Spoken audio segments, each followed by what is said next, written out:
What's up, Facebook, YouTube viewers and listeners of the Strange Oddities Podcast? Welcome to the podcast tonight. I'm your host, Matthew J. Haas. As always, guys, let's get the boring stuff out of the way in the very beginning of the show before I introduce this awesome guest that I have for everybody tonight. Guys, as always, if you haven't subscribed to the show, go to our YouTube channel and click that little bell on the main YouTube channel page. Just go to Strange Oddities Podcast on YouTube and click that little bell, please. New subscribers would be really helpful. Guys, we're simulcasting both on Facebook and YouTube. We also we're on multiple platforms. I have to plug KGRA Radio Network, of course. Got to help those guys out. We have a new website, kgrradiodb.com. Please check them out. We are simulcasting on many platforms on Podbean, iTunes, what am I forgetting? Spotify, and we're ready to go here. So, guys, we have a website, Strange Oddities Podcast.wordpress.com. That's our website. If you'd like to be a guest or send us a testimonial or give us a shout about how the show is doing. Strange Oddities Podcast at gmail.com. Later in the show, guys, we'll take questions toward the later part of the show, but we have a lot to talk about with this really big guest that we have tonight. Guys, if anybody has seen the movies The Conjuring, it was big in the theaters. It introduced the Warrens helping a family in a small farmhouse in Rhode Island. The family was terrified. It was based on a true story of a real family that lived in a farmhouse in Rhode Island.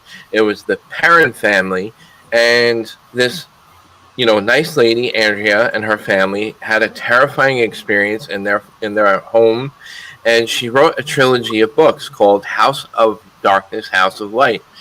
She's got a trilogy of books, and this house inspired the iconic horror movie, The Conjuring. So if you haven't seen it, go check it out. It's a pretty good movie. I recommend it.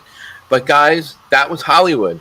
And there's a lot of paranormal TV shows out there that have Andrea on, and she's been on Ghost Adventures and other docuseries events and things. And she's been interviewed for it. But what I want everybody to realize is that the haunting that happened there happened around them. All right. Is there stuff still going on at the farmhouse? I visited myself. I've investigated there myself. I've had the privilege of going there. And yes, there's still activity there. I'm going to go ahead and introduce this awesome lady. Let's get her in here.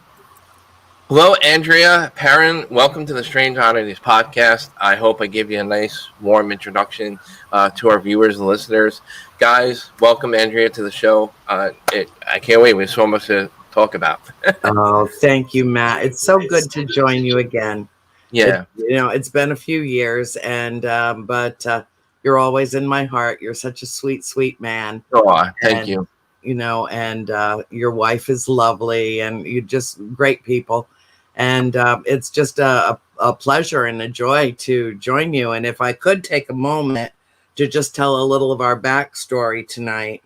I had a few weeks ago, I relaunched my old radio show, A World Awakening. Yep. And congratulations on it. Yep. Thank you. Yeah, it's doing really well. So it turned out I had booked with you months ago. And so, right. I'm an old fashioned kind of gal, and I had a paper calendar. And when it was the end of November and I flipped it to December, I was like, oh God, I have booked a show with Matt at the same time that my show airs. And I said, and I tried when I was trying to find the right spot for it. I tried really hard not to step on anybody else's toes. I tried to pick a night and a time and all of that. So we ended up, I talked with my producer, Tony Rathman, and we ended up moving the time again. We've moved it twice, but this is it. We're sticking with Thursday nights at 10 so that I don't step on your show while I'm doing mine. And I know, they're all archived and it's easy enough to find them, but a lot of people really like being able to participate in the show. They want to be in the chat room. They want to ask questions.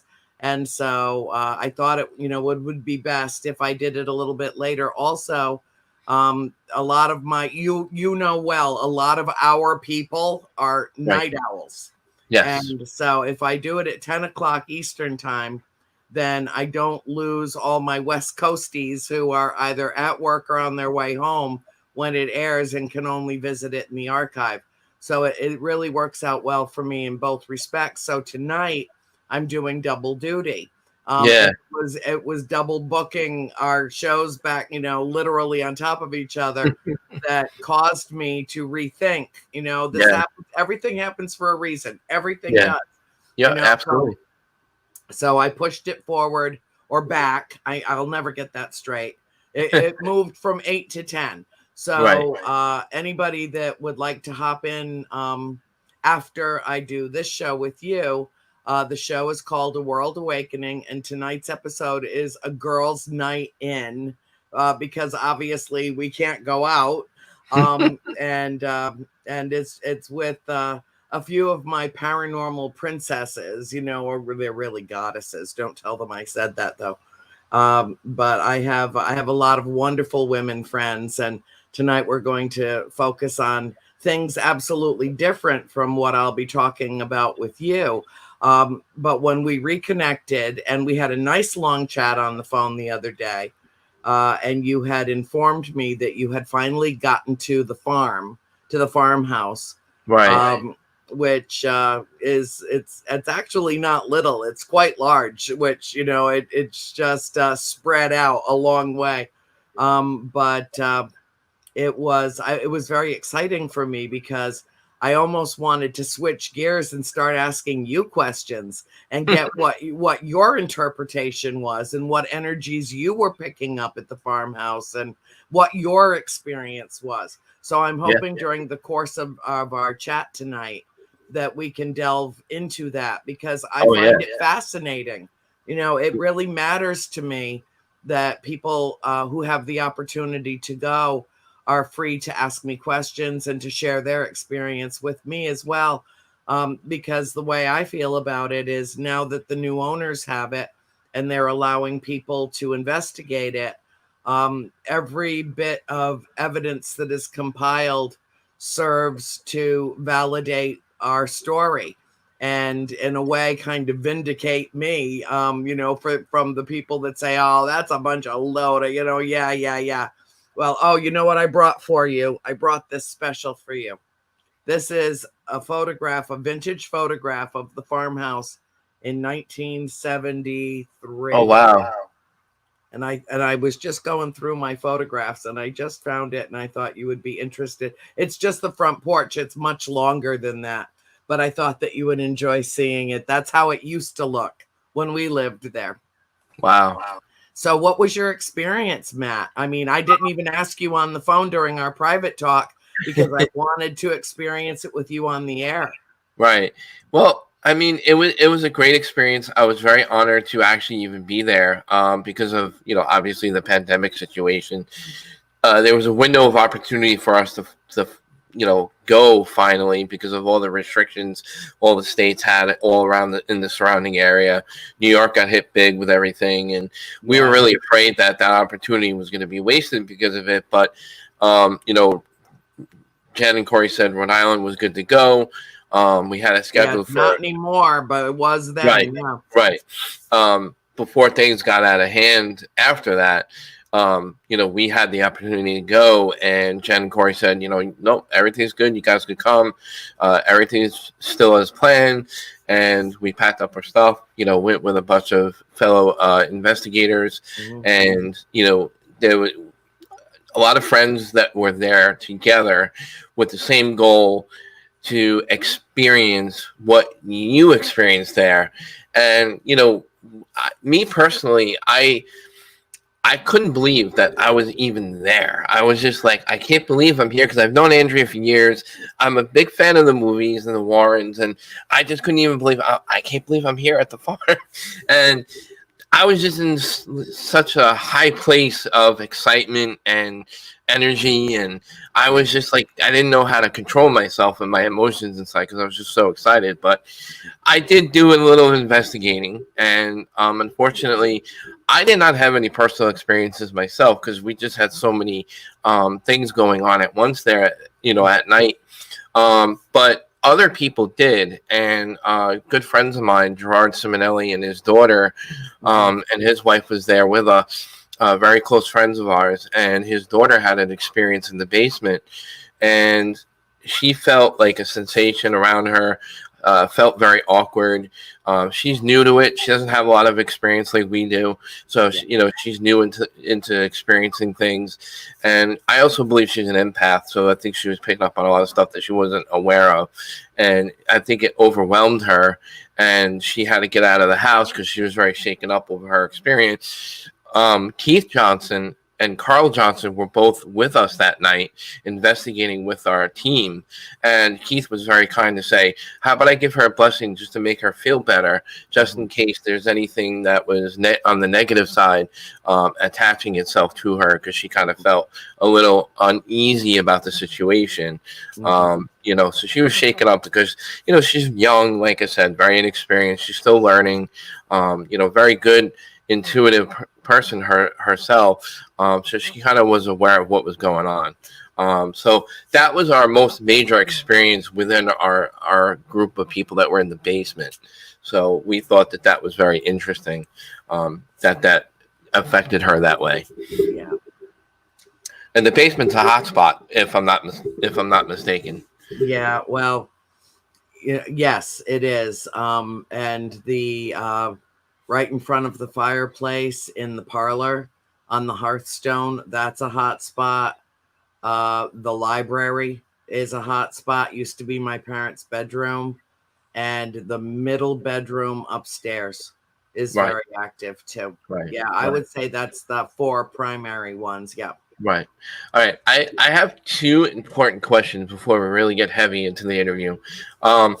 One is, what was it like to work with, again, years later, to work with Keith and Carl, and also be a part of that Ghost Adventures experience when they had that program there? It was their Halloween event, if I remember. Yeah. And they interviewed you, I believe, for a little bit, and you were part of it. And how did that go with them? Like, what was your experience with them? And what's your thoughts on how they handled things when you were there? Well, they were in that was a 4-day long shoot. Right. And so they were there at a different time than I was. When I got there, I thought that I was just going to do an interview with the guys in the house, and it turned out that they wanted me to give them a tour of the house. And wow. So I did that. So I was there in the house, and we were shooting for about 5 hours. And of course, only a fraction of it actually made it into the show. Right. But I know Keith particularly well. And I know him to be very responsible and very mature. I've known him since he was 18 or 19 years old. Yeah, because they have a whole backstory too, which could probably take up the whole show by itself. Yeah. So, it's kind of a thing that we share. Right. I mean, they were the very first paranormal investigators that came to the house. And right. It was through them that the Warrens found out about the house. And then they came in October, the end of October in 1973. And they came 5 times to investigate. And then one time again later, a few months after the night of the seance that went so terribly wrong. They came back to see if my mom was still alive, because when they left the house that night, they didn't know if she had survived. Wow. And it was a very ugly scene. And, and I'm really sorry that it all happened, because, that kind of thing is anathema to me. But my mother came very close to paying with her life for what happened in the house that night. And so there's still a lot of raw emotion around it. Yeah, sure. And I've said many times, I'm so glad that my mom has no memory of that night at all. None. Like, it was just completely blanked out of her consciousness. And I Wow. know it's because it was so traumatizing. Yeah, yeah. What But was it? I'm It was grateful. kind of like I would have to say it was kind of like reliving the whole moment again in a way. Well, every time I tell the story, it's like reliving the whole thing, because I was there and I saw the whole thing. I saw Right. everything that happened, and it was horrific. Yeah. People occasionally, I've only done, I've only participated in one seance since, and it was because who I was doing it with, I trust so implicitly that I Hmm. knew that he had my back, and that's John Tenney. And he was doing some experimental stuff that I participated in out on the Queen Mary in 2017. And that's the last time that the first and the last time since that occurred in 1974, that I've had anything to do with that kind of experimentation. And of course, semantics are a part of everything, and the whole idea, the whole notion of a seance really boils down to communing with the spirits. So Right. it doesn't have to be a formal thing. It Hmm. doesn't have to be everybody sitting around a table and linking fingers and hands, and and all the energy that swirls around that kind of a thing, in the same way that um, using a Ouija board is tantamount to having a seance. Hmm. But just communing with the spirits, just being in that house and talking to them, and um, communicating with Right. them, is technically a seance. Sure. So I guess I was involved in a 10-year long one, because that's how long we lived there. And in that amount of time, I learned so much about life and death and the afterlife. And my mother says the same thing. She's 81 years old. She says, I'm not afraid to die. I know that we go on. There's no And God, question in my mind. I have no fear of death. And it yeah. was because of living in the house. God bless your mom for that. No, really, Yeah. I have a lot of respect for her for what she's been through, and Mhm. for the fact of how she is now and how she conducts herself. I have so much respect for your family and your mom. Thank you. Thanks. Well, we all dealt with it in a different way, Matt. Yeah. And we've talked about this before. Yep. 7 unique individuals who each reacted to it in an entirely different way. Yeah. Uh, and yet, when it was time to put my trilogy of books together, I wanted it to be, as authentic as it could possibly be. I wanted each story to basically be in the voice of the teller, whether it was my sister Cindy telling me a story of something that happened to her personally, or I was telling the story of something that we all experienced together. Whatever it was, I wanted it to be as factual. And I thought, when it was overwhelming to me when I started writing the books, I started writing them in 2007, in August of '07. And I can't tell you how many times I just said, oh my God, I can't do this. I just can't do this. This is Oh, an impossible task. yeah. And I thought, oh God, by the time I'm done, nobody's stories are going to match. It's all going to be Christine remembered it this way and Cindy remembered it that way. And, mom had her own take on everything. And in terms of the nuts and bolts of the story, as I went back through each and every chapter and subchapter with each member of my family, according to whose story was whom's, I ended up making one mistake. I had said that an incident had happened in the wrong season. Instead of happening in the spring, it happened in the fall. And Mm. that was it. That was literally the only change I had to make in 1,500 pages. of memories. Yeah. And I Wow. think that it's because when something so shocking and so traumatic happens to you, it's like being, like a branding iron, searing it on your brain. Right. You remember the smells in the room, you remember the temperature, sometimes you remember what you were wearing, you remember everybody that was there, you remember every single little minutia detail I know. about what happened around it. And Because when you write, you want to be so detailed when you write. yeah. And so the chapter that I found most difficult to write emotionally for myself, and also because I wanted to get it absolutely specifically right, was it's in book 2, chapter 7, and the chapter is called War and Peace, Warren. So it'll play on, the great literary work. But it was like war and peace. It was this conflict that was going on. So it's kind of a double entendre. Yeah. But that night was so chaotic, Matt.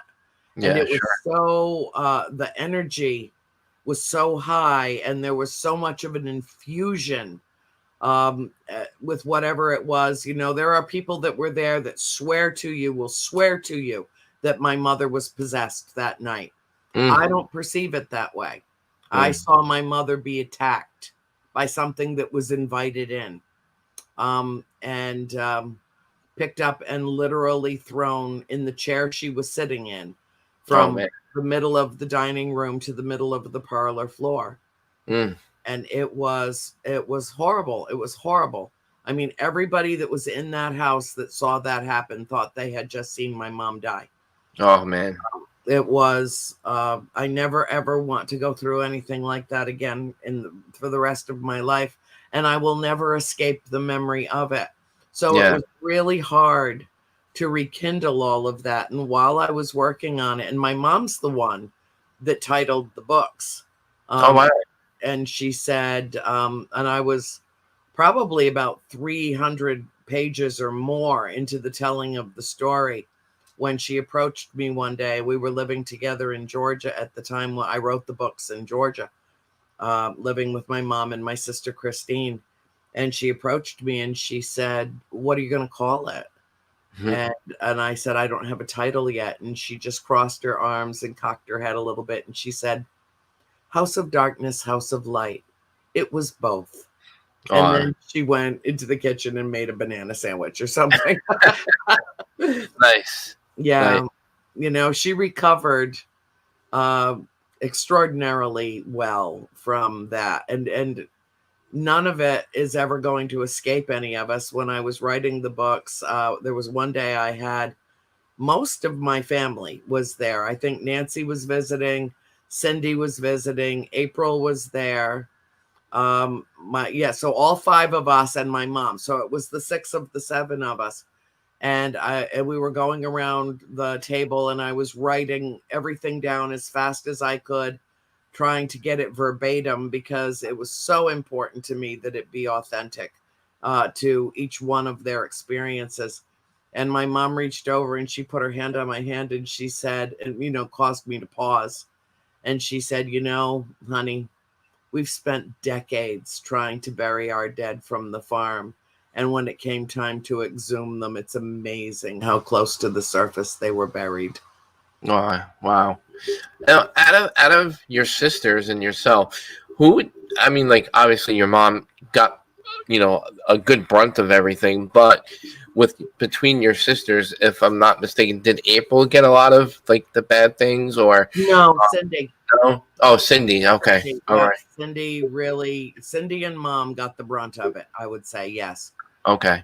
Yep. Yeah, I knew it was one of them, but I had the two confused. Well, but there's a lot. It's easy to get confused. I know there's so much, but I suggest everybody go out and get the trilogy of books. My wife's been reading them like crazy. Our friend Laura Gerard's wife, which I'm sure she'll be joining us in the chat room later on.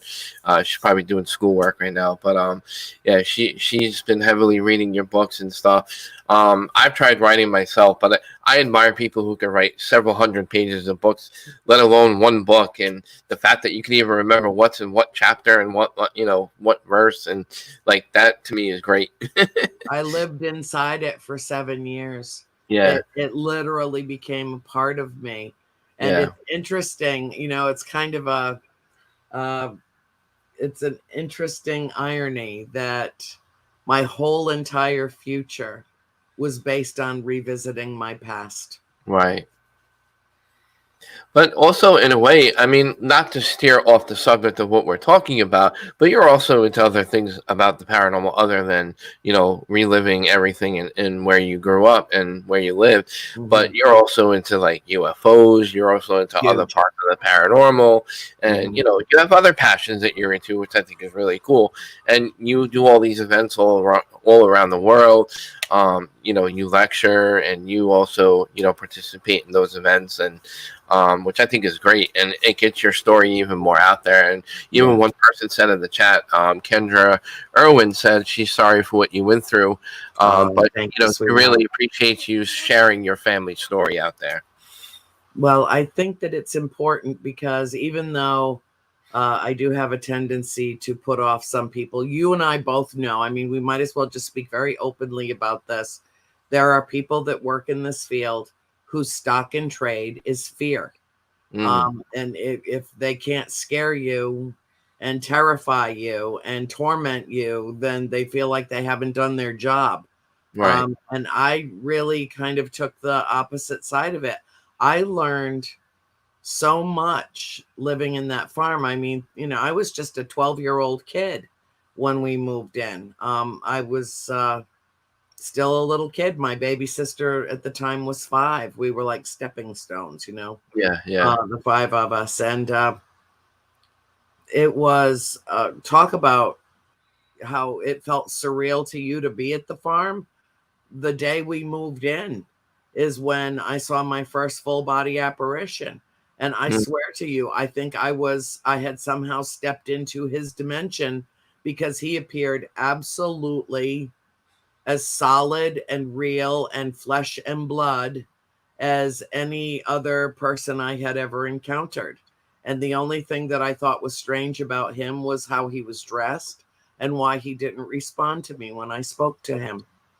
Um, and that was within moments of stepping in the front door with a box in my hands. And yet we had visited the farm a number of times and had gotten to know the previous owner, Mr. Kenyon, very well.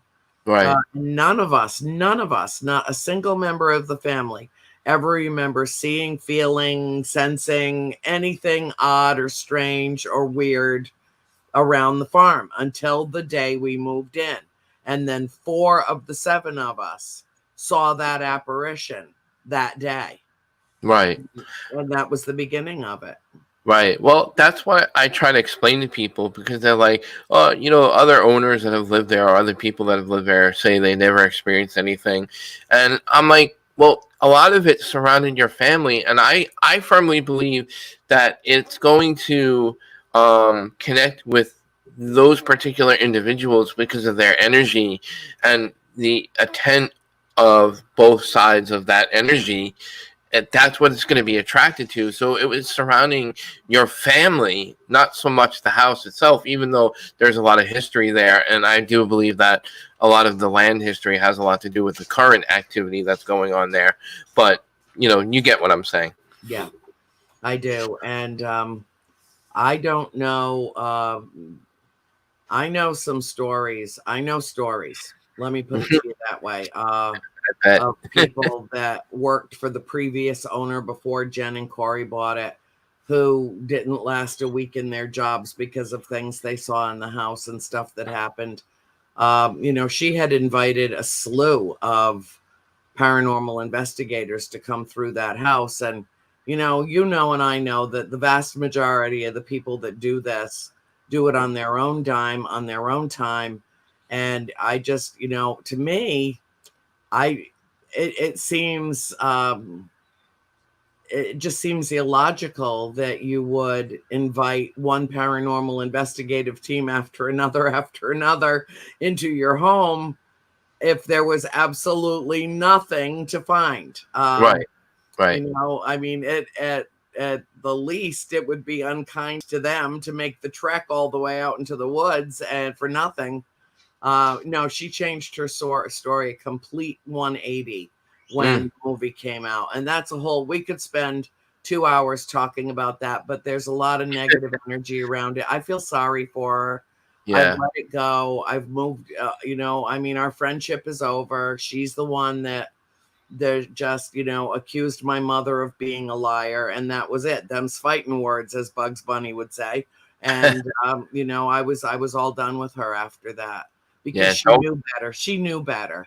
Don't mess with mom. That's right. I can defend myself, but don't go after my mother. My mother lived through hell in that house, and she knew it. She knew it. I mean, she chased my mom around for years, trying to get her to write a book with her about the Harrisville house, past and present. And, there's a whole long blah, blah. I'm just like, you know what? Life's too freaking short. I'm just not interested in steeping myself in any of the negative energy around that. I'm just so glad that bona fide paranormal investigators now have the house, and that the house gets to be opened up and appreciated for what it is now. And so that means a lot to me. And I'm glad that they've allowed people to come in and do what you did there, just to get a feel for it. But isn't the energy in that house amazing? It is. It's kind of, it's freakish in a way, because like some rooms you're okay in, but then some rooms you're like, whoa, it hit you like a ton of bricks, and you just like, where did that come from? Yeah, but like the whole atmosphere changes. Yeah. Oh yeah, and you get blindsided too, because like you'll be fine 1 minute, and then like I said, you go in another area and you're like, like you said, there's certain hot spots like the library, the center bedroom of, on the second floor. We had a lot of EVP responses in the basement, and a lot of people experienced stuff down there. We had a growl where the well was, where the hole in the floor with the well. Exactly. Yeah. Yeah, we actually recorded a growl, and I couldn't believe what we picked up on. My friend was funny. He was like, maybe we got the residual sound of a pig because it was a farm. And I'm like, yeah, but what are the odds of getting a residual sound of a pig versus an entity growling at you? It could be coincidental, but I'm like, I don't know. I'm leaning toward more of a growl. Yeah. But I just real quick, Andrea, I just do want to mention to our listeners that are just tuning into our show now. We're speaking with Andrea Perron. She lived in the farmhouse in Rhode Island that inspired the movie The Conjuring. She has a trilogy of books called House of Darkness, House of Light. Guys, she's got a podcast herself now. She's had one before with the same name, A World Awakening. Actually, it's going to be right after this show. So if you want to continue to hang out with Andrea for the night, it's is it an hour show, 2-hour show? It's 1 hour-ish. Okay. It depends on where we are in the conversation. And my producer, Tony Rathman, is extremely lenient with me. I mean, if we run over 10-15 minutes, it's no big deal. I just sometimes 2 hours is too much, sometimes an hour is too little. We just we guarantee everybody an hour, and then sometimes it runs over. But yeah, it's I kind of copied what you're doing, simulcasting it in different platforms. And so it's always available on my Andrea Perron YouTube page. And I think we've done 3 episodes since we relaunched it. And it's a very different kind of thing. It's no 2 episodes are going to be even remotely alike. Right. And, so it's great. I think that it really taps into the things that I have spent my lifetime researching and being absolutely fascinated by, predominantly not just ghosts and spirits and that kind of fourth dimensional activity, Hmm. but we go to the fifth dimension and beyond. Right. And I spend a lot of time uh, sharing a great deal of what I've experienced over the course of my lifetime with what I refer to as the galactic family. Hmm. But I really do. It's not that I think that they weren't involved with me on some level prior to us moving to the farm, but I think it was being at the farm that opened me up, like pried wide open my third eye, and prepared me for what was to come, because my first conscious contact with extraterrestrials occurred within the first year that we lived at the farm. Oh, wow. Yep. And that's what I mean about your podcast is the fans and the listeners and the viewers and the I audience that you love have. them. No, what I'm gonna say is, they really get to know Andrea. Like they get to know you because you're gonna be talking about all the other passions, like we had talked about a few minutes earlier. You have other passions in your life, and you kind of get into that stuff. And of course, you're gonna have other exciting guests on your podcast as well from time to time. And like you said, talk about all that great stuff. And Yeah, and you're going to be one of them. I hope to. I Yes. think we're aiming for January, so Yep. I can't wait when the new year comes and we do that. We might as well hang out all night because our show's going to be back to back. So we're taking over podcast that night. I know. It's great. It's just Yeah. great. Yeah. I'm looking forward to it. I am too. So I do want to take a couple of quick questions in the chat because we've got a lot of people in the chat. I don't want to miss anybody. If I do, I apologize, but there's a lot of people going on here, which I appreciate, guys. Thank you for tuning in tonight's podcast. Thank you for joining us. I appreciate it too. Yeah, if there's no listeners, there's no show. So there's no reason for me to do a podcast without you guys. Well, you could have listeners that sit quietly back behind the scenes and just listen. It's when people plunge right into a chat room and become engaged and, actively participating in it that I think brings a podcast to life. Right. And so I appreciate the questions that they ask, and I'm happy to answer any of them. Yeah.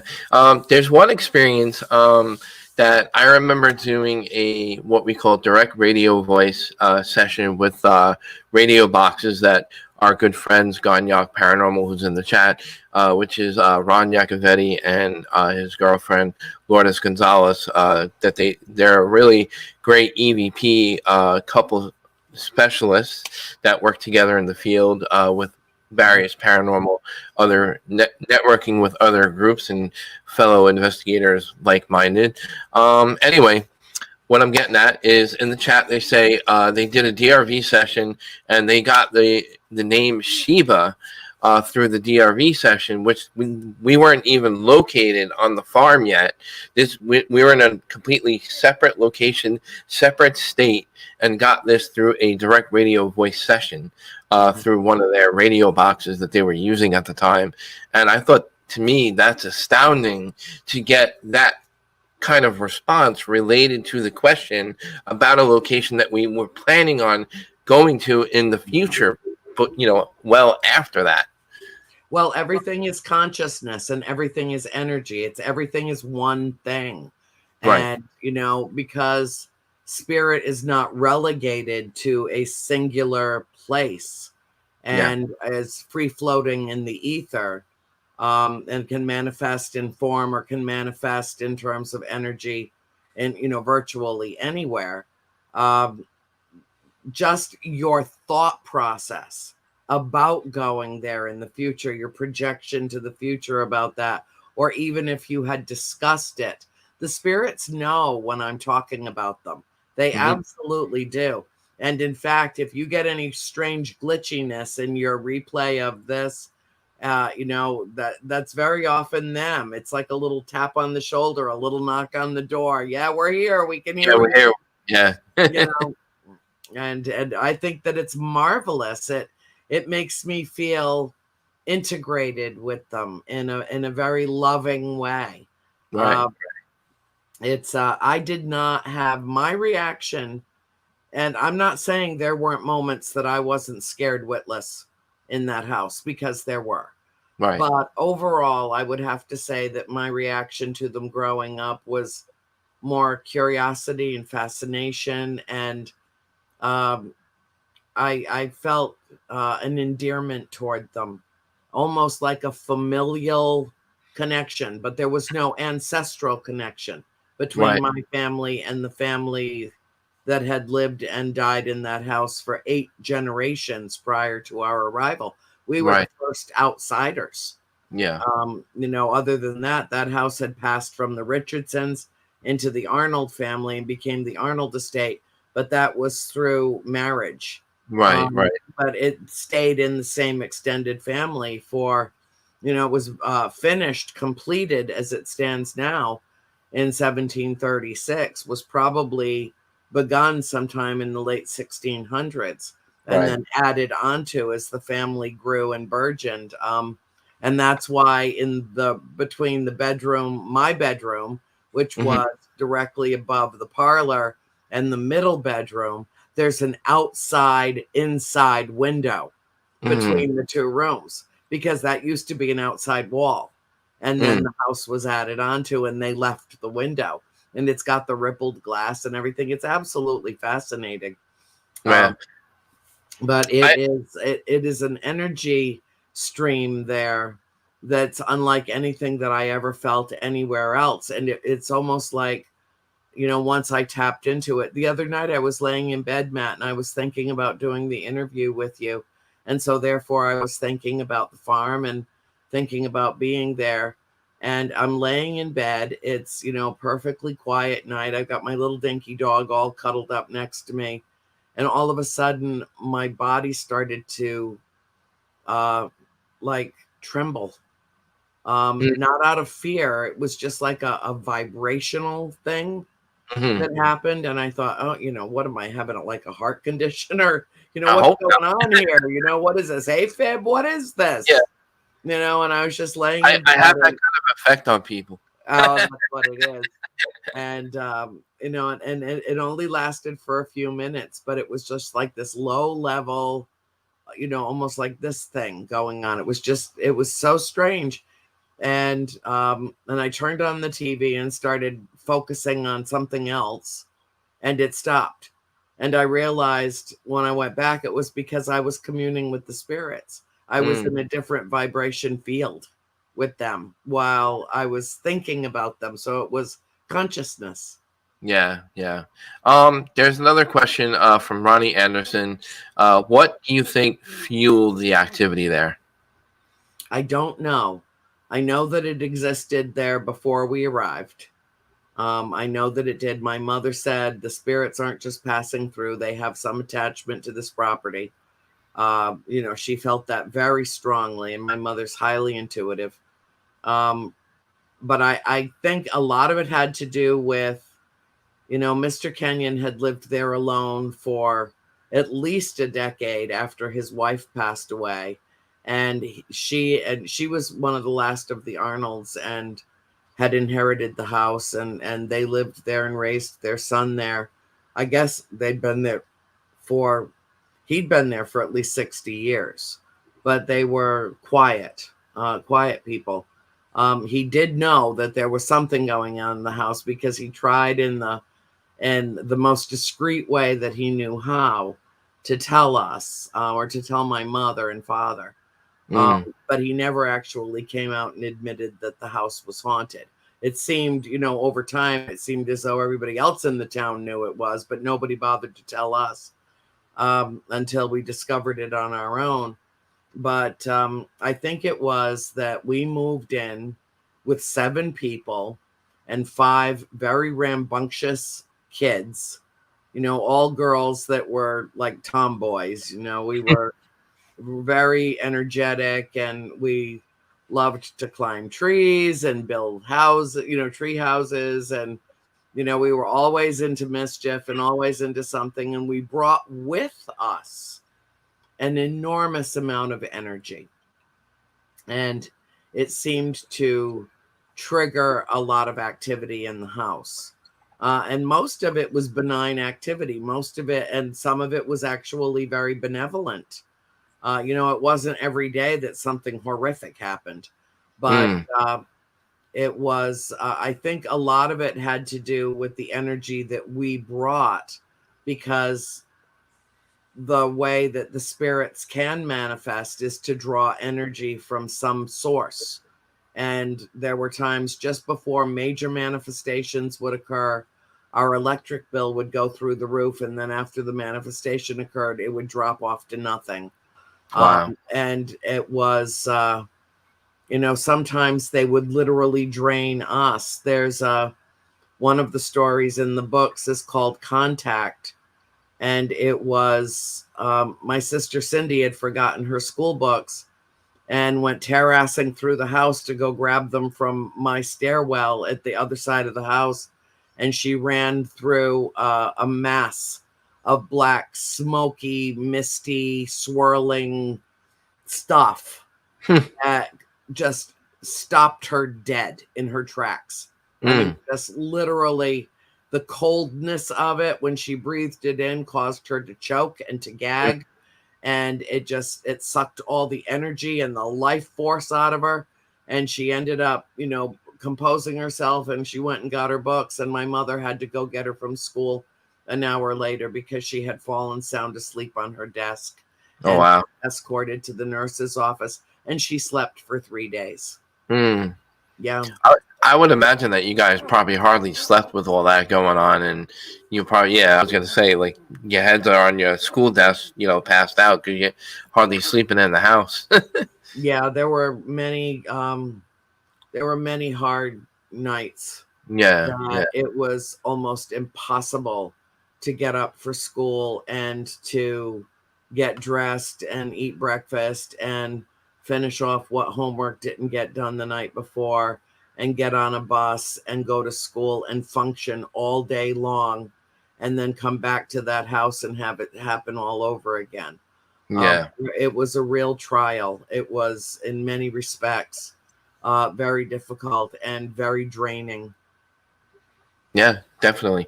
All right. So a lot of people I talk to outside of the podcast, when we talk about your experience there, with your dad, I know he was like a salesman, so he traveled a lot. What was his take on what was going on, even though he was on the road a lot? I'm under the impression that he wasn't there very much, but the times that he was there, what was his take on everything? Was he shocked? Was he accepting of things that you guys were experiencing? No. Okay. No, not only did he not believe it, he didn't want to believe it. Okay. It took him a couple of years to come around to understanding that this was real, that this was happening. My mother got really angry at him one time, and she turned on him like a viper. And she said, Roger, the existence of the spirits is not contingent upon your belief in them. Mm-hmm. And she was right. They exist whether or not you believe in them. They exist. And people, I've never, of course, because I work in the field and surround myself with people who are fascinated in the search for the afterlife, and who are mesmerized by the notion of all things paranormal. I've never had anybody walk up to me and say, I don't believe in ghosts. I don't believe your story. I don't believe in ghosts. But if anybody ever did, my response would be, I don't care that you don't believe. I'm not here for everybody. I'm here for, it took a lot of courage, and it took a lot of fortitude, and it took a great deal of time and energy to dig deep enough to be able to tell this story in the way that I did. Yeah. My life isn't going to crumble and fall apart because somebody says, oh no, that, let me put it to you this way, Matt. If anybody out there thinks that I tethered myself to a keyboard for an average of 14 hours a day for 7 years of my life, during the prime of my life, and then wrote this story that I made all of my family memorize and swear to, that's delusional. Yeah. The easier explanation is the truth. Time enough had passed that I felt that it was time to tell the story, and I told the story, and people can take it or leave it. I don't care. Yeah. It's not what they think of me is none of my business. I don't. Right. It was more important to tell the story. Right. Because for those who have had experiences of their own, those who have been touched by supernatural energy, those have been touched by spirit, as they read the books and go, oh my God, through one story after another, it resonates with them because it's a touchstone for experiences that they've had as well. And they know viscerally that we're telling the truth, and it liberates them to tell their own truth. And that's the true value of the trilogy, I think. Right. Amen. Was there ever an exorcism done on the house or on anybody in the family that, after all that happened, or later on in years, or did any exorcism take place?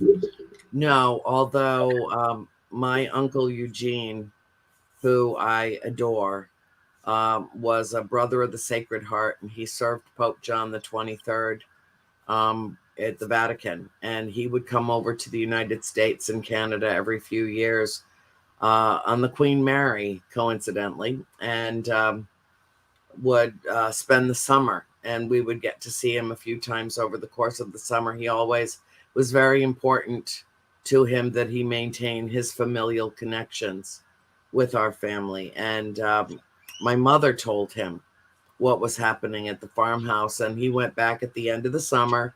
He went back to the Vatican, and a few months later, I know it was in November or December, because there was snow on the ground already, and it was brutally cold. And this beautiful black Mercedes sedan pulled into the yard one day, and outstepped this glorious holy man who literally glowed, and he had the white collar, and that's a misconception from the Conjuring, that our family were somehow rogues, that we were somehow not spiritual people or not religious people. We were all born and raised Catholic, and my mom converted to Catholicism to marry my dad. My dad, had he not married my mother, would probably be a priest right now. That was what his trajectory was before he met her, to serve in the Navy and then become a priest. And then he met her, and all bets were off. But my mom let him into the house. It was obvious that there was no reason to fear him. Mm-hmm. And he was an exorcist from the Vatican. Okay. And my uncle had told the Pope what our family was enduring, and the Pope dispatched him to the farm. And he spent a great deal of time there, and he walked every room, and he prayed in every room. He paused in every room.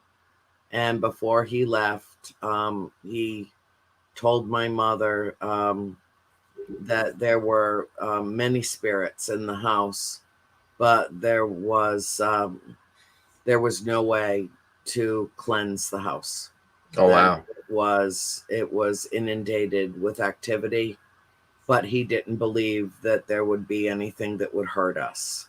Okay. That's always a plus. But my mother wept. She thought, my God, if an exorcist from the Vatican can't clear this house, then all hope is lost, Yeah. But I felt differently about it. I didn't want them to go away. I felt that they were there for a reason. And part of the reason that they were there was to communicate with us and to teach us. And I don't know, I still feel that way all these years later. Right. I don't know any more about the spirits than I did when I was 12, and I'm 62 years old now. But I do know that I learned so much, and that they wanted me to tell their story. They wanted me to acknowledge them. They wanted all of us to acknowledge them. So I always, in spite of the hardships, the trials and tribulations that occurred at that house, I can't help but feel that ultimately it was a a great spiritual gift that was given to my family. Yeah, I yeah. believe that. Yeah, and yourself personally, because look at the path that it took you down Yeah. later in life, and you're just so full of positive energy, and you're such a good person inside of you, and the way you carry yourself with others, and the way you approach the field itself, and how you go about yourself, I just think you're an amazing individual. Thank you. That's very kind of you to say. I Yeah. appreciate that. And especially what you guys have gone through as a family. You guys have kind of like later in life, you guys are still such a strong family. I believe that what you experience has bonded your family to even become stronger, and that's why you guys are living the life that you're living now, because if it wasn't for all that, I don't think you guys would have been where you are now. Well, I'm the only one. Well, my dad travels with me when I travel, not in the age of COVID, obviously. Every event that I had got canceled for the year. But that happened for a reason too. I mean, we could spend a whole show just on that. Yeah, yeah, But this is we're right in the midst of a spiritual evolution and dissension in humanity. yeah. You can say All that. of all of this has Yeah, happened for a reason. Everything, the good, the bad, the ugly, is our grand wake up call. yeah, And I had this year to really focus on that, really, feel what I've been lecturing about for a decade or more come to fruition this year. And we are in the midst of it now. I mean, there's no getting around it and there's no denying it. Nothing will be the same on the other side of this. And yeah. so that's why I think that this is the time. It's why I relaunched the show. I should have probably done it even earlier in the year, but I wasn't ready yet. Oh yeah, you Um, got to do it when you're ready. Yeah, of course. yeah, yeah, it all happened exactly the way that it should, and I'm so pleased. But it gave me a chance to process what this is, because I've known for a long time that this major, what I call the holy shift, was Yeah, coming. yeah, And now it's here. And yeah, so it gave me some quiet, reflective, and introspective time to process it, to feel it, to right. live through it, and in the experience of it, to now toward the end of the year be able to start putting out some of my own thoughts and my own reflections that might be of help to others who are struggling enormously. And it's Yeah, also important to let people know that I'm struggling too. right, It's not that I'm somehow above it all. right, Far right. from it. Yeah, no, If I got close enough to the camera, you would see that this side of my face has more wrinkles on it than this side of my face. Because for the first month after this hit and the death toll kept mounting and mounting, the empath in me shut down, and I slept and I slept and I slept. And so this side of my face is wrinkled, this side not so much. I yeah, don't know. They make some cream or something that'll make it go away. I guess I don't know. I don't care. yeah, But I think it's important to have conversations like this with you and others, and in terms of my own show, because a world awakening is kind of a double or even a triple entendre. I mean, we are a world awakening to the yeah, existence of the fifth dimension and beyond. We are a world awakening from a deep and oppressive sleep where we all felt separate from each other and had lost our sense of human empathy, and were too focused on ourselves to be able to integrate with others. And it is the breaking of our collective heart that is bringing us to a realization of oneness throughout all of humanity. yeah, One of the things that I written my book, A Wonder to Behold, which I published privately I wrote it in 2018. I published it last year in 2019, and I've been selling it privately. I haven't even put it out on the open market yet because something told me not to.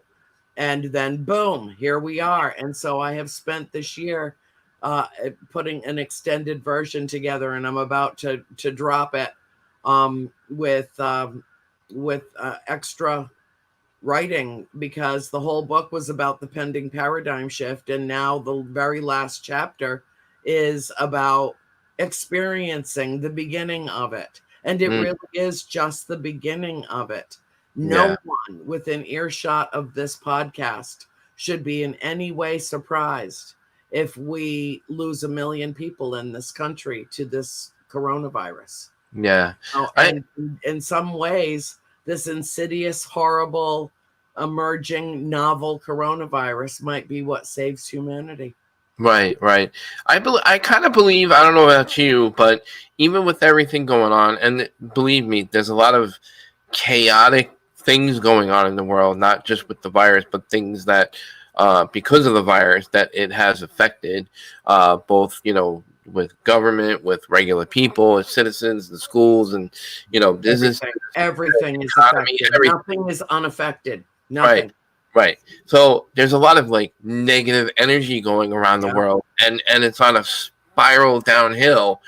But in a way, even with all the riots and the protests, I kind of feel like, with all that set aside, I feel like maybe not a lot of people, but I'm starting to see a group of people kind of binding together for the fight of this, chaotic stuff that's going on. And I think people are starting to see that we need to stick together. We need to be more positive, because life, you don't know who's next. You don't know when your time is, and life is short with everything going on. You don't know what's going to happen next. So don't sweat the little things, and, focus on your life, focus on being healthy, focus on what you think you need to be doing, focus on your loved ones, focus on the positive things. Yes, and exactly. I think people are starting to see that. I think you're right. And, that's what I've been talking about every interview, every radio thing I do, everything that I do this whole year, is just telling people, look, folks, I know it feels like we're shredding. I know that it feels that way, but we have to. There are toxic elements in our society. And I'm not talking about just America. I'm talking about worldwide. Yeah. There is an eternal struggle between good and evil that is ongoing. And if you're going to be a true warrior for peace, that is not a counterintuitive concept. You have to be, to fight with righteous indignation for what you believe in is right and good and pure and true and loving. But my message has always been that love, only love, is the answer to every single question, and everything else is irrelevant. And the reason why the paranormal is so relevant right now is because we suddenly, as a worldwide community of human beings, have been confronted with our own mortality simultaneously, because not one of us has any immunity to this invisible enemy that we all face together. Yeah, And we're not mortal. Right. It's opening our minds, and it's breaking our hearts wide open. And, there are a lot of things going on that I don't understand, but what I do understand is that what is toxic within us is rising to the surface as the heat gets turned up on this cauldron of soup called life. And it's what's rising to the surface is rising to the light, to be cleansed and to be healed. And that's why I do what I do. Because you know what? I could spend the rest of my life collecting royalty checks from my books, and just being reclusive and quiet and living a peaceful off life, not doing, I could just be like the rest of my family. And, none of my sisters they occasionally will come to an event with me or something, but they're not a part of my world in terms of this and what I do. They admire me enormously for having the courage to do it and to put myself out there. Right. But, they have normal lives and normal jobs and normal families and normal expectations and, normal everything. And I'm really kind of the most paranormal of all of us. And yet all of us have been touched by spirit. All of us can speak to this as openly as I do when asked. But they just choose to take their regular path through life. And I was the one that kind of diverted, took a Yeah. detour, as it were. But I could walk away from all of it tomorrow. Yeah. It's You were just the pioneer of the family. I am, but I won't wear one of those silly hats. I will not. Um, and but I feel like it's my calling. I Right. never really felt. I always felt like an oddity and a misfit on this planet my whole life, and it That's wasn't okay to feel like until an oddity because you're on Strange Oddities Podcast. I know. See, I fit right in here. You do. But I really did feel, really most of my life, it wasn't until 10 or 12 years ago that I realized why I was here and that I had a message to impart to the world and for anybody that wants to listen to it. And I don't ask anybody to believe it. In fact, if I hadn't lived the way I grew up, I don't know if I would believe our own story. I don't know. My mind would have developed in a different way. And, I'm basically a pretty pragmatic person overall and skeptical about a lot of things. I'm not a conspiracy theorist or any of that. But this experience growing at the farm so touched my heart and expanded my mind in a way that I lived everything that I lived through these last few decades prior to beginning the writing of the story and the telling of the story and the consulting on a movie and all of the stuff that transpired from it. That it was almost like it was all in preparation for everything that's happening now. Right. And so I feel you can obviously tell I'm totally comfortable in my own skin now. I don't, feel like, I still feel like a bit of a misfit on the planet, but in a different way now. Right. In a more comfortable, I'm more comfortable with me. Now I understand what my reason and my purpose and my mission is Right. now. And I didn't for the first 50 years of my life. I didn't. Right. Yeah. I felt like I was going through the motions. Yeah, I can relate to you in a really big way. It may be like a little bit, well, it's a lot different, but kind of like I've always been intuitive myself, and I didn't have the courage to really tap into my intuition until later in life.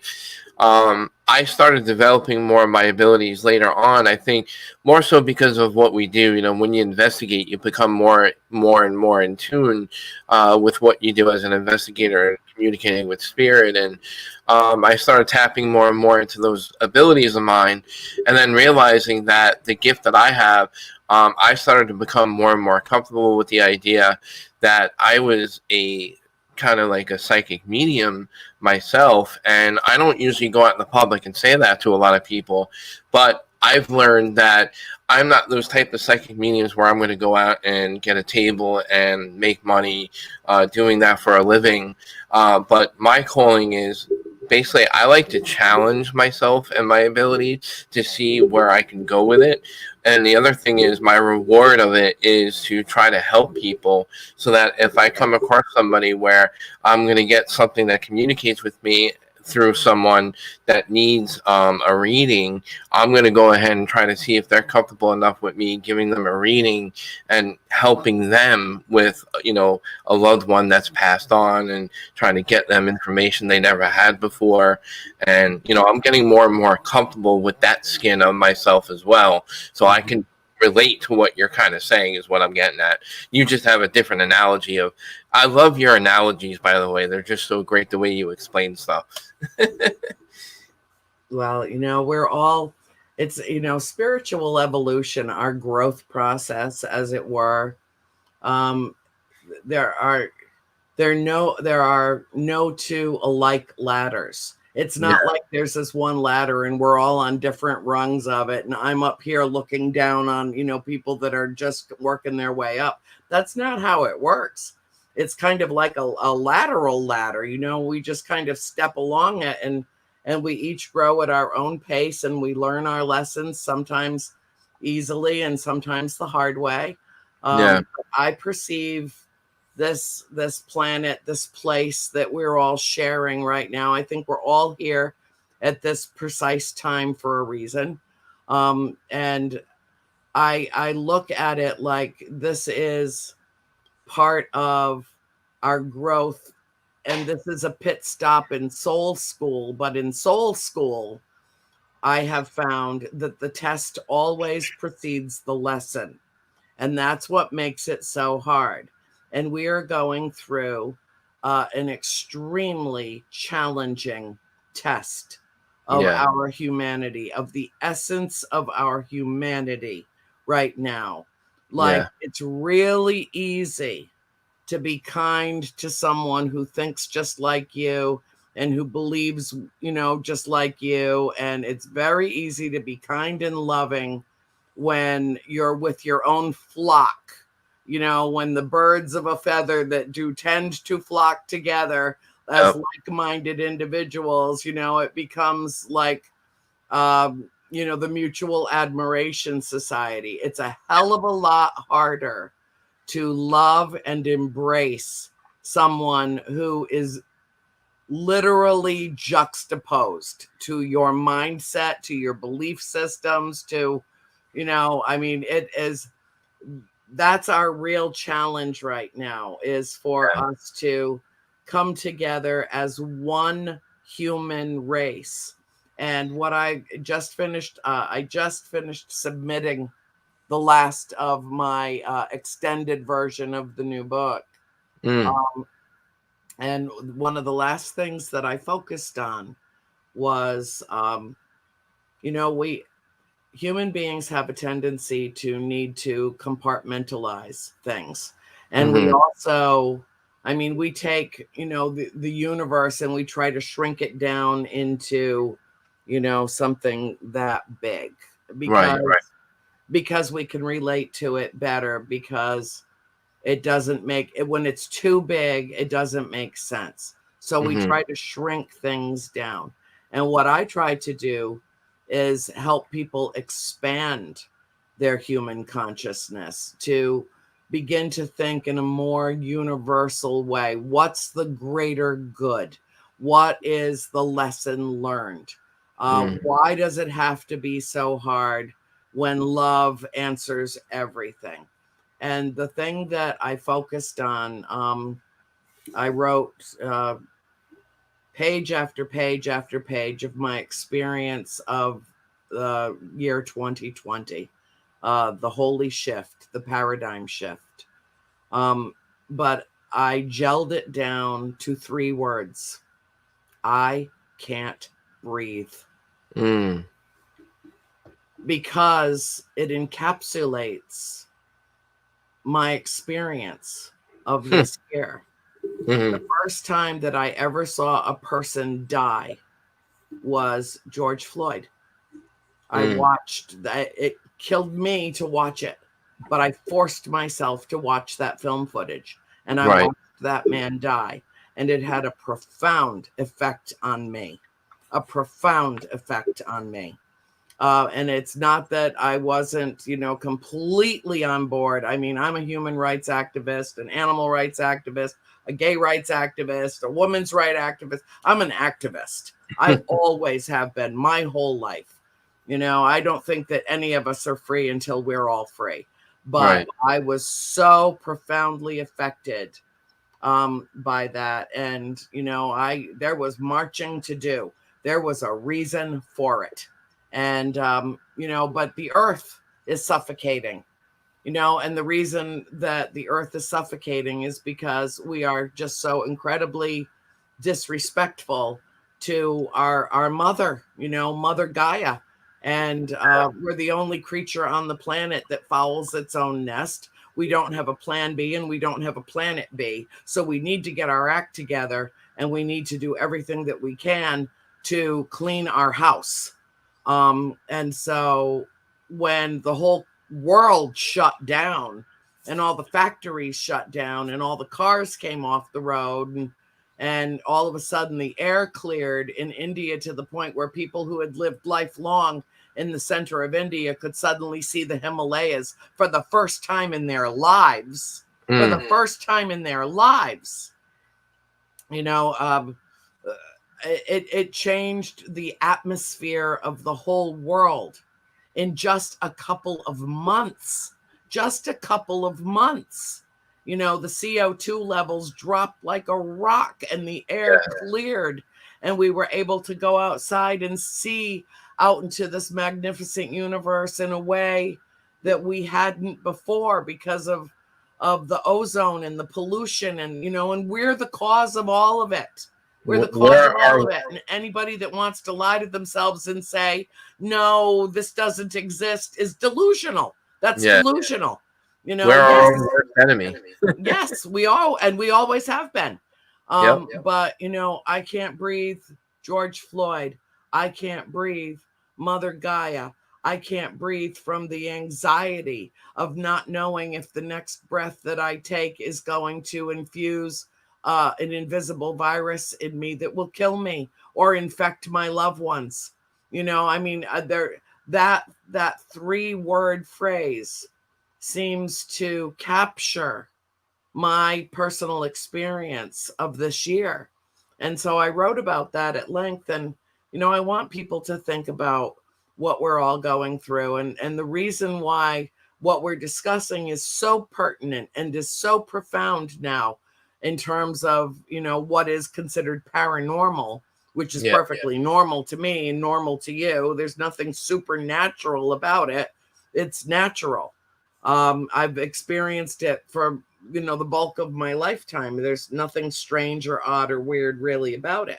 But it exists. And how many people, and I know people have been reaching out to you. They must be reaching out to you because they've either lost a loved one or they're afraid to die, and they want some comfort and some reassurance that if this is the end, it's not really the end.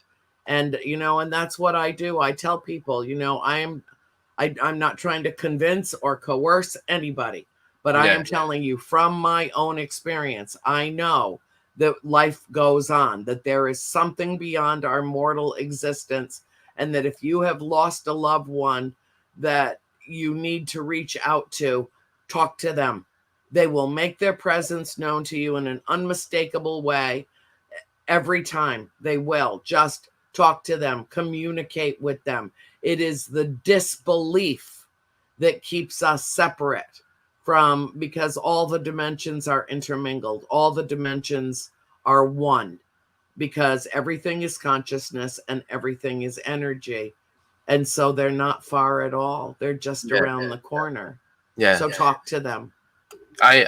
One thing I'd like to kind of intertwine with that, like what you just said, which again, your analogy and the way you just explained that was perfect. But I kind of tend to lean toward, you ever see the movie The Matrix with Keanu Reeves? No, yeah, I love that movie. I love that theory, but we can use that theory toward, you know, what we're speaking about, because I kind of feel like we're in a matrix because we've been kind of like brought up a certain way as human beings. You know, everybody's got different backgrounds and nationalities and cultures and, you know, how they were raised religiously. But I kind of feel like, you know, like all those different things were boxed in a certain way, and we're not thinking open-mindedly enough so that we can open that third eye that we all have and tap into those abilities that we all have as human beings to learn more how to be more intuitive with spirit communication and, you know, dive into that other side of that world, so to speak. You know, but I kind of feel like it's all like one big matrix, and people are slowly waking. Like the paranormal field is just a small tip of the iceberg because we really have so much more to learn about it. That I feel like it's just like a little bits and pieces that we've learned, and it's like the Matrix. So it's like slowly the Matrix is starting to unveil. That veil is thinning, and we're slowly starting to learn more and more about it. But we're the ones that have superimposed the veil on it. The veil is not essential to it. That's just the way that we live in a 3-dimensional, 5-sensory realm and compartmentalize our lives, because otherwise it's a mind blow, and so now we're breaking out of that. Now the binary code is flowing and things are happening, and our hearts are breaking wide open, and the seed is cracking, and we're beginning to grow in enormous leaps and bounds. There's a wave of consciousness raising going on all around the earth right now, and we're a part of that. And so what I suggest to people is that they embrace it, and embrace your fellow human being, and acknowledge what unites us, not what divides us. Acknowledge that and embrace each other in love. On my fan page, I have this fan page on Facebook that I love, because it's where I can really engage with other people. And the banner on it is a very profound statement. And I don't know who wrote it, but I came across it one day and I was like, wait a minute, that's how I feel about everything. And so I snagged it, I pilfered it, and I put it up as the banner on the Buttercup Brigade. But it says very simply, I did not come to teach you. I came to love you. Love will teach you. Oh, that's cool. Yeah, it's really cool. I like that. That's awesome. Well, Andrea does have another show to go to after this one. And I have to walk my dinky dog before I go. Oh, there's my baby. There's my she's baby. Been so good. She's being very good and very polite and very quiet tonight, but I can guarantee you she is going to want a cookie between shows. She's going to want it. And hold on, I'll get her so I can introduce her to you. There's my baby. There she is. Oh, my God. This is the Princess Peanut Buttercup. Isn't she the most beautiful of all my dogs? Wonderful. I feel like I know her already from hearing so much about her. She is my precious angel, and I rescued her last January, just before the pandemic hit. And I didn't want, after I lost my last dog, I was like, no, I don't want another dog. I never want to hurt like that again. I never want to be that in love with something with 4 legs again. Not ever, ever. And when I lost Gracie Pearl, oh God, did I grieve. And then the universe plopped her in my lap and said, you need her. And so I consider that she is, I consider our relationship as she is the Princess Peanut Buttercup, and my only 3 words to her are as you wish. And she's a rescue dog, but I rescued her and then she rescued me right back. Aw, that's so sweet. Baby. Yeah, she's so cute. Adorable. Anyway, where can people find A World Awakening? Where can they watch? What's going on as far as where it airs, and what's going on for tonight's episode? Okay, well, all you have to do is go to either my Facebook page, which everybody is either on or follows or whatever, that would probably be watching your podcast. But I'm there, or Andrea Perron YouTube, and it's a live stream. So if you're technologically advanced enough to know how to do it, you can actually watch it on your TV if you have a smart TV. My TV and my phone are both smarter than me, so I would never even try something like that. But it's archived. The whole series is archived there. But I have, you can find me on Facebook. I have 5 pages on Facebook. I have Andrea Perron, my main page. The Buttercup Brigade is my fan page. House of Darkness, House of Light is my book and author page. A World Awakening is one of my pages, and A Wonder to Behold, which is my new book, That's my new book, A Wonder to Behold. My friend There you Linny go. had this made for me.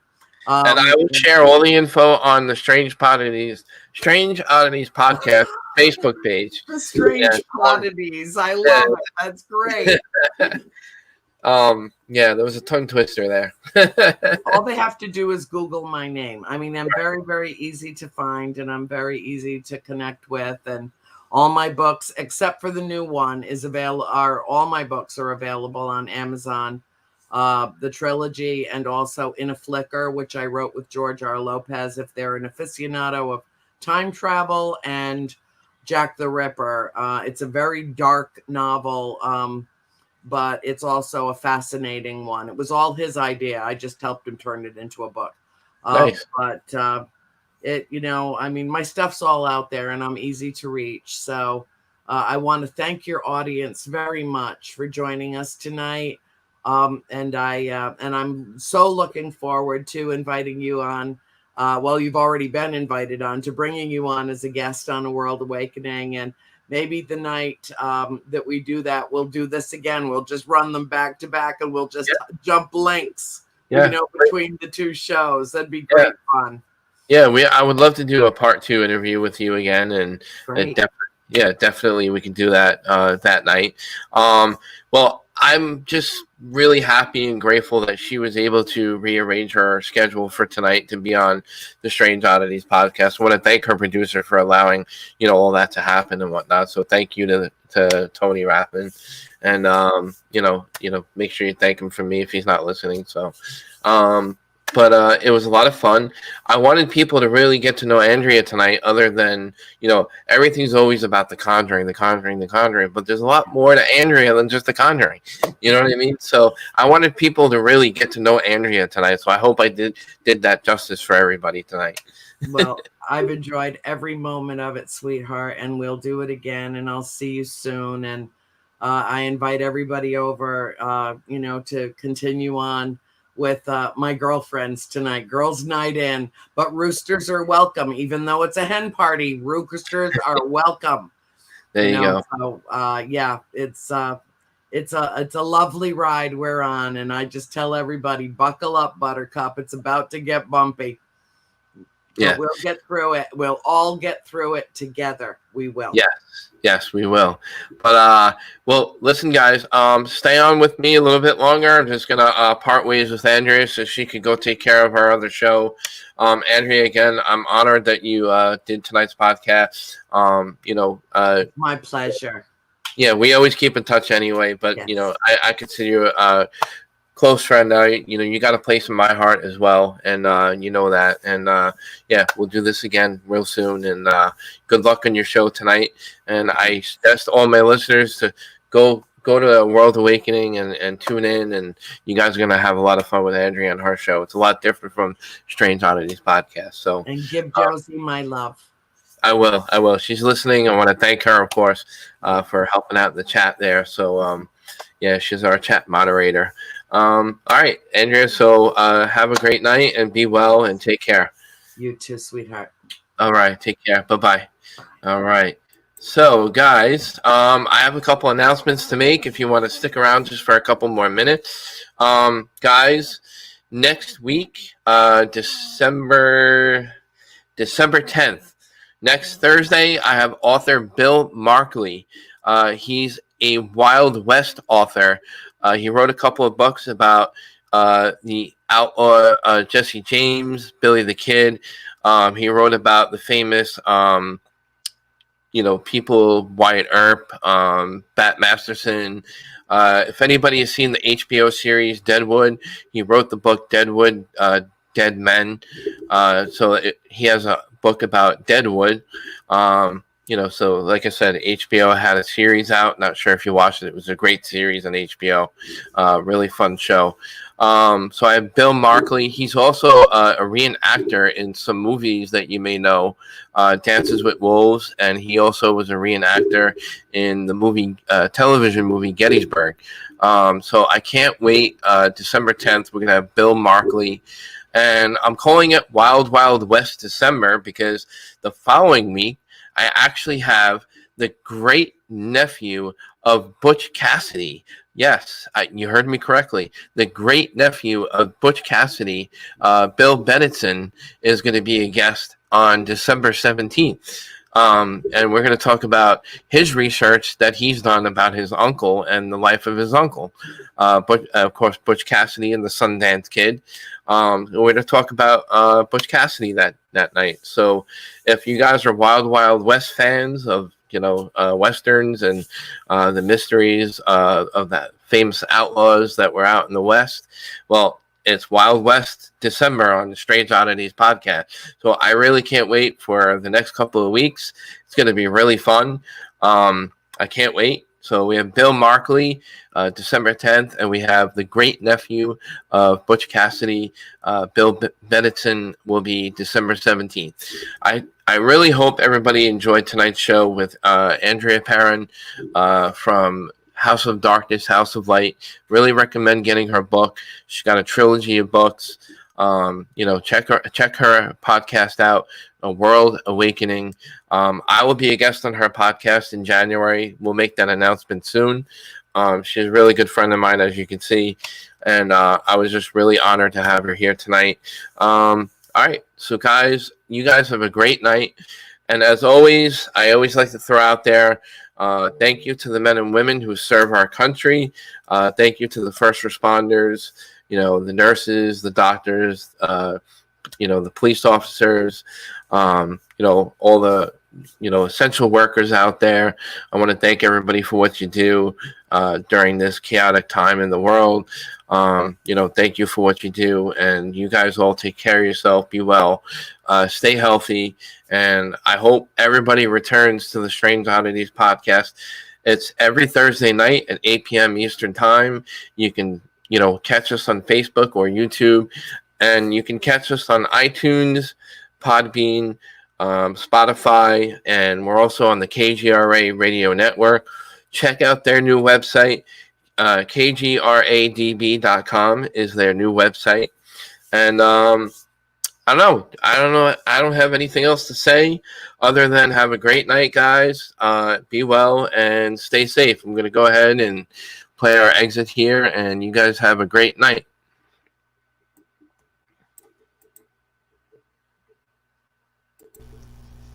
Thank you for tuning in and listening to the Strange Oddities podcast.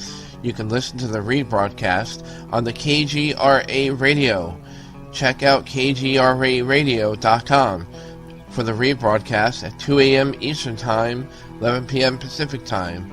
You can catch the Strange Oddities podcast live every week at 8 p.m. Eastern Time, 5 p.m. Pacific Time.